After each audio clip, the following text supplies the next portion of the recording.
Hello guys, welcome to my channel. मेरा नाम शहनाज है। आज मैं स्वीट टूथ के फर्स्ट एपिसोड को एक्सप्लेन करने वाली हूँ। वीडियो शुरू करते हैं। पहले एपिसोड की कहानी शुरू होती है डॉक्टर सिंह और उनकी वाइफ रानी को दिखाते हुए। डॉक्टर सिंह के पास कुछ ऐसे पेशेंट आते हैं जिन्हें नई बीमारी हुई है जो बहुत ही महामारी में बदल जाती है। उस वायरस को H5G9 का नाम दिया जाता है। इसी बीच कुछ ऐसे बच्चे पैदा होते हैं जो आधे इंसान और आधे जानवर होते हैं, जिन्हें हाइब्रिड का नाम दिया जाता है। आगे रानी भी इन्फेक्टेड हो जाती है। डॉक्टर आदि उसे हॉस्पिटल लेकर जाते हैं और वहाँ एक नर्स आती है, डॉक्टर आदि को दूसरे वार्ड में लेकर जाती है और वही हाइब्रिड बच्चे दिखाती है। दूसरी तरफ एक आदमी जिनका नाम रिचर्ड है, वो एक हाइब्रिड बच्चे को जंगल ले जाता है और उसे वहाँ पालता है। उस हाइब्रिड बच्चे को वो गस नाम रखता है। रिचर्ड वहाँ घर बनाता है और घर के चारों तरफ तारों से बाउंड्री बना देता है, जिसके बाहर न वो खुद जाता है और न गस को जाने देता है। रिचर्ड गस को 8वें बर्थडे पे कपड़े से बनाकर एक टॉय गिफ्ट करता है, जिसका नाम गस डॉग रखता है। एक दिन गस को स्टोरी बुक पढ़ते हुए एक बड़ी डियर दिखाई देती है, जिसे वो अपनी माँ समझ लेता है। वो रिचर्ड को बताता है तो रिचर्ड उसे कहता है कि वो तुम्हारी माँ नहीं है, तुम्हारी माँ अब नहीं रही। गस उसे तारों के उस पार चलने के लिए कहता है तो रिचर्ड उसे बताता है कि उस तरफ बुरे लोग रहते हैं। वो नेचर को बर्बाद करते हैं अपने लालच के लिए। इसलिए नेचर मदर ने उस तरफ आग लगा दी है जो आज भी जल रही है। इसलिए हमें उस तरफ नहीं जाना चाहिए। रिचर्ड रात को ज़मीन के नीचे एक बॉक्स छुपा देता है जिसमें कुछ ज़रूरी सामान होता है।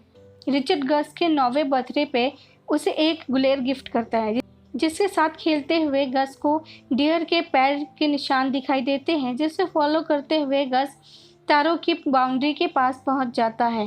तभी रिचर्ड उसे वहां से उठाकर घर ले जाता है और उसे डांटता है। तभी वहां एक आदमी आ जाता है, सारा आवाज़ लगाते हुए। रिचर्ड कोई सामान उठाता है जिसे वो बंदूक की तरह प्रेजेंट करता है।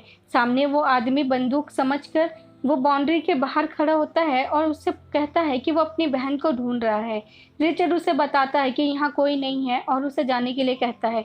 तो वो आदमी उसे कहता है कि सड़क पे कौन जाना चाहेगा। वो समझ जाता है कि रिचर्ड काफ़ी वक्त से यहाँ से बाहर नहीं गया है। वो उससे पूछता है कि बाहर क्या चल रहा है। रिचर्ड को वो बताता है कि बाहर बहुत बुरा हाल है, कोई नियम कानून नहीं है और इंटरनेट पूरी तरह से बंद हो चुका है। गस रिचर्ड के पास झाड़ियों के पीछे छुपा होता है। उसके पैरों की आवाज़ से रिचर्ड हड़बड़ा जाता है और सामने वो आदमी उसकी आंखों से ओझल हो जाता है। तभी रिचर्ड भागते हुए तारों की बाउंड्री के पास आता है तो वहाँ पिंक कलर की रिबन बंधी हुई देखता है, जो उस आदमी ने निशानी के तौर पर लगा दी थी। वो आदमी उस ग्रुप से बिलोंग करता है जो हाइब्रिड को मारते हैं। उनका मानना है कि हाइब्रिड की वजह से H5G9 वायरस आया है, इसलिए वो हाइब्रिड को ख़त्म कर देना चाहते हैं। रिचर्ड गस को घर में छुपा देता है और घर से बाहर चला जाता है। गस को घर में फिर डियर मिलती है। तभी एक चीख सुनकर डियर भाग जाती है। कुछ देर बाद गस घर से बाहर आता है। रिचर्ड जख्मी हालत में घर वापस आता है और बेहोश हो जाता है। अगली सुबह रिचर्ड जब होश में आता है तो वो उसे बताता है कि गस की माँ उसके जैसी थी, यानी इंसानों जैसी, जिसका नाम बडी था। बाहर मची तबाही की वजह से वो अलग हो गए और रिचर्ड गस को लेकर यहाँ आ गया। कुछ इमोशनल बातों के बाद रिचर्ड गस को ब्रेकफास्ट बनाने के लिए कहता है। गस एग लेने के लिए बाहर जाता है और जब वापस आता है तो रिचर्ड मर चुका होता है। इसके बाद 1 साल तक गस अकेला रहता है। एक दिन गुस्से में गस कुछ लकड़ियों में आग लगा देता है। मुंह ठीक होने के बाद उसे एक मैप मिलता है, जिसके थ्रू वो रिचर्ड के छुपाए हुए बॉक्स तक पहुंच जाता है, जिसमें उसे बॉडी की फ़ोटो, कुछ पैसे और एक मैप मिलता है। अब गस प्लान बनाता है कि वो बॉडी से मिलने कोलोराडो जाएगा। वो अपना सामान पैक करता है और जाने की तैयारी करता है। वो घर से बाहर आता है तो उसे ज़मीन पे पड़ी चॉकलेट मिलती है, जिसे वो उठा के खा लेता है। तभी 2 लोग आकर उसे पकड़ लेते हैं और लैब ले जाने की बात करते हैं। तभी वहाँ टॉमी आ जाता है। उनमें से एक आदमी को वो गोली मार देता है। गोली की आवाज़ गस को इतनी तेज़ सुनाई देती है कि वो डर कर घर भाग जाता है और वहाँ जाकर छुप जाता है। उसके पीछे टॉमी भी आ जाता है। गस टॉमी को वहाँ से जाने के लिए कहता है तो टॉमी हैरान हो जाता है, क्योंकि उसने पहले कभी किसी हाइबर्ट को बोलते हुए नहीं सुना। गस टॉमी को बिग मैन कहकर बुलाता है और टॉमी उसे स्वीट टूथ नाम देता है। गस उससे पूछता है कोलोराडो कहाँ है।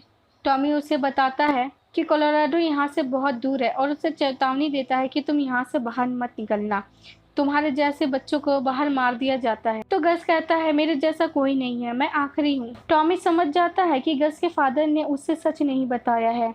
गस बोलता है कोलोराडो में उसकी माँ है। टॉमी वहाँ से चला जाता है। गस कुछ देर बाद उसके पीछे जाता है। फाइनली गस जंगल से बाहर निकल जाता है। यह एपिसोड यहीं ख़त्म होता है। आगे की कहानी दूसरे एपिसोड में देखते हैं, जिसकी वीडियो अगले दिन आएगी, यानी कल। अगर ये वीडियो आपको पसंद आई हो तो इस वीडियो को लाइक करें, चैनल को सब्सक्राइब करें, वीडियो को शेयर करें अपने फ्रेंड्स, फैमिली और सोशल मीडिया पे। Thank you.